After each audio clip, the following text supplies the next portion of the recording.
Pressure, पढ़ाई का pressure ये हर किसी पे होता है। आप पर ही नहीं, मेरे पर ही नहीं, हर वो स्टूडेंट पे होता है जो मिडिल क्लास से बिलोंग करता है और गांव से बिलोंग करता है। क्योंकि जो गांव के लोग होते हैं ना, उनके पास सोर्स कम होते हैं बच्चों को पढ़ाने के लिए। बच्चों को जो वो वहां से आते हैं ना, तो उन्हें इतने सोर्स नहीं मिल पाते कि वो अपनी हर एक चीज को स्ट्रॉन्ग बना सके। प्रेशर इसलिए जब गांव से आते हैं ना, तब वो आते हैं तो इन्हें इंग्लिश सबसे पहले उनका ना इंग्लिश का सामना करना पड़ता है। इंग्लिश ऐसी सब्जेक्ट है, सबसे आसान सब्जेक्ट है, लेकिन गांव वाले बच्चों को सबसे ज्यादा इस स्ट्रगल देखना पड़ता है। क्यों? गांव में इतने अच्छे टीचर नहीं मिलते, इतनी अच्छी सुविधाएं नहीं मिलती, इतने अच्छे मतलब स्कूलें नहीं होती ताकि, या ट्यूशन नहीं होती ताकि वो अपने पढ़ सके, अपने डाउट क्लियर कर सके।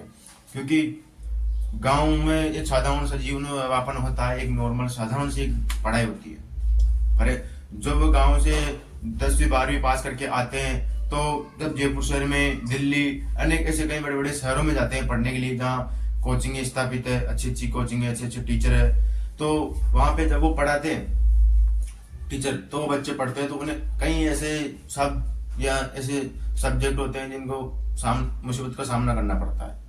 लेकिन जब वही बच्चे 12th पास करके अपनी नौकरी का सपना सजाते हैं, तो मानो भाई एक प्रेशर होता है उनके पास, एक टेंशन होती है जिंदगी की, भविष्य की टेंशन। क्यों? क्योंकि एक जो बच्चा पढ़ाई करता ना, उसके माँ बाप एक मेहनत मजदूरी करते हैं, तो उनको एक ही चीज का हमेशा चिंता रहती है कि मेरा बेटा पढ़ लिख कर अच्छी जॉब लग जाए। क्योंकि उन्हें मुसीबतें और हालात देखी हुई है। कभी उन्होंने त्योहार के लिए अपने शौक मारे हैं, तो कभी कपड़े नहीं खरीदे क्योंकि उनको पता है, तो कभी स्कूल की फीस के लिए उनको लोन लेना पड़ा है। क्यों?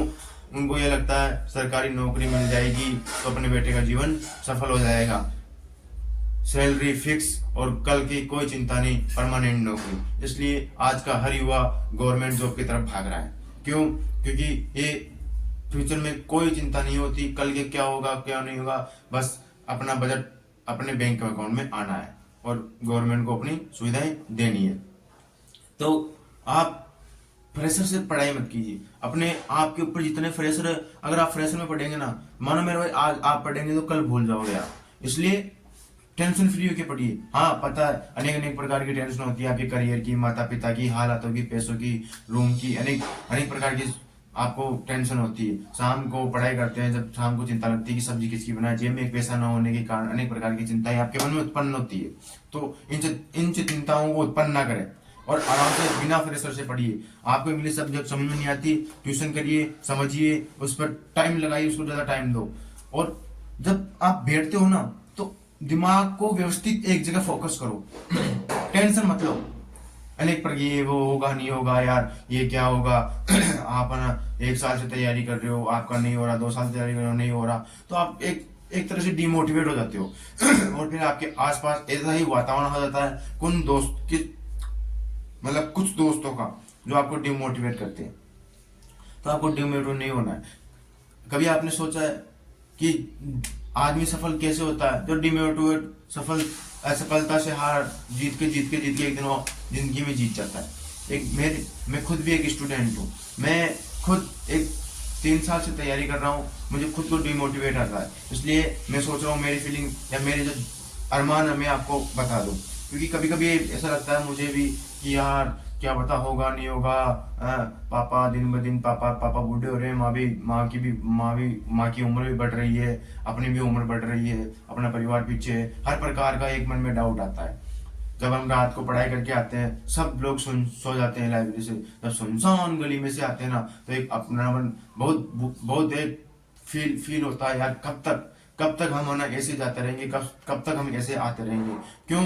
क्योंकि वो एक एहसास होता है कि यार सब लोग आराम से व्यवस्थित होकर सो रहे हैं और हम देखो इतनी रात को भी हम भाग रहे हैं। वो एक अरमान होते हैं। जब कमरे में आते हैं तो कमरा बिल्कुल सुनसान पड़ा रहता है, वही आशाओं से भरा हुआ, वही परेशानियां, वही चारों तरफ से आवाज आती रहती है, क्या हुआ तेरा क्या हुआ। मतलब वो परेशानियां जो नहीं देती। फिर सुबह जब सोवो तो फिर रात को टेंशन हो जाती है, पापा की मम्मी की करिएगी, जैसे तैसे नींद आ जाती है, सुबह उठते फिर चले जाते हैं, वापस आते हैं, खाना वाना बनाते हैं, खाते हैं, फिर 2 घंटे पढ़ाई, 3-4 घंटे पढ़ाई, 1 घंटे 1-1.5 घंटा सोते हैं, यानी ऐसी ही जिंदगी चलती रहती है। डेली मन में डाउट आते रहते हैं कि क्या होगा, नहीं होगा, ये होगा, आज ये नहीं है, मुसीबत आ गई, कल वहां जाना, पेपर एग्जाम सेंटर इतनी दूर आया, पैसे नहीं इतना, ये सब कुछ एक स्टूडेंट की जिंदगी में होता है। और इन सबके स्टूडेंट इन सबसे है ना दिमाग में टेंशन लेके भी फिर भी पढ़ाई करता है। इसलिए पढ़ाई करते हो टेंशन फ्री होके करो, बिल्कुल तनाव मुक्त, स्टडी में बैठो, कुछ नहीं, जैसा है सब ठीक हो जाएगा, बस आप पढ़ाई करो, मन लगा के पढ़ाई करो, कुछ भी नहीं है, सोचने से क्या होगा, सोचने से कुछ भी नहीं होगा। ये तो नहीं कि आप सोचोगे तो आप सोचने से हो जाओगे, आप सोचने से नौकरी लग दोगे, मेहनत करने से होगा, सोचने से कुछ नहीं होगा। इसलिए मेहनत करो, टेंशन को छोड़ दो, बस एक डिमोटिवेट मत हो, आप तैयारी कर रहे हो, हाँ ये सोचो, पॉजिटिव थिंकिंग रखो, इस बार हो जाएगा, इस बार हो जाएगा, हो जाएगा। ये ऐसे मन में ख्याल रखो कि हाँ आपको डिमोटिवेशन हो ही ना, जो आप सोचो कर रहे हो वो हाँ ठीक है, लेकिन टेंशन मुक्त होकर करो। आप पेपर देने जा रहे हो तो आपके मन में टेंशन होती है, क्या यार एग्जाम सेंटर कहाँ है, होगा, मैं कैसे जाऊंगा, मैं टाइम पे पहुंच जाऊंगा, मैं अंदर तो चला जाऊंगा क्या, मेरे को डॉक्यूमेंट्स में कमी तो नहीं, अनेक प्रकार की चिंताएं आपके मन में होती है। तो इन चिंताओं को आप एकदम साइड में रख दीजिए, जब पेपर आएगा तब की तब देखी जाएगी, लेकिन तब तक पढ़ाई करो। मेरे भाई माँ बाप सपना देख रहे हैं आपको गवर्नमेंट जॉब देखने के लिए, और गवर्नमेंट जॉब सिर्फ पैसा नहीं, एक इज्जत है, एक पहचान है आपकी, और एक समाज में एक आपकी अलग ही रुतबा होता है इससे कि हाँ भाई ये बंदा गवर्नमेंट जॉब है। और सरकारी नौकरी की मानो मेरे भाई अलग ही रुतबा होता है।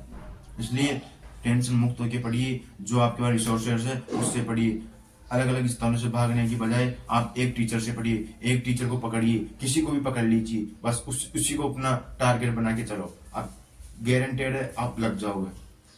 बस टेंशन से मुक्त हो जाओ, और कभी जो ना 8-10 घंटे पढ़ने ज्यादा पढ़ना मत, क्योंकि 8-10 घंटे से ज्यादा पढ़ाई करने पर अपना माइंड एक डाइवर्ट तरीके से हो जाता है, एक रोबोट की तरह हो जाता है। आपको हर चीज करनी है, खेलना भी, कूदना भी, बाहर भी घूमना, सब चीज करना है, लेकिन आपको 7 घंटे या 6 घंटे से 7 घंटे मैक्सिमम है, इससे ज्यादा नहीं सोने आपको।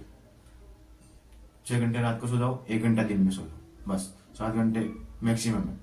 इसलिए अपने सपनों को सजा के रखो, और एक उम्मीद लगाओ, डिमोटिवेट मत हो, आशा रखो हाँ मुझे करनी है, सब चीज की मुझे पता है। एक स्टूडेंट को सब प्रकार से टेंशन होती है, लेकिन उन चीजों को छोड़ के आप आगे बढ़ो, हर दिन मेहनत करो, हर छोटे छोटे लक्ष्य बनाओ, एक दिन छोटे छोटे लक्ष्य आपको जीत हासिल कराएंगे।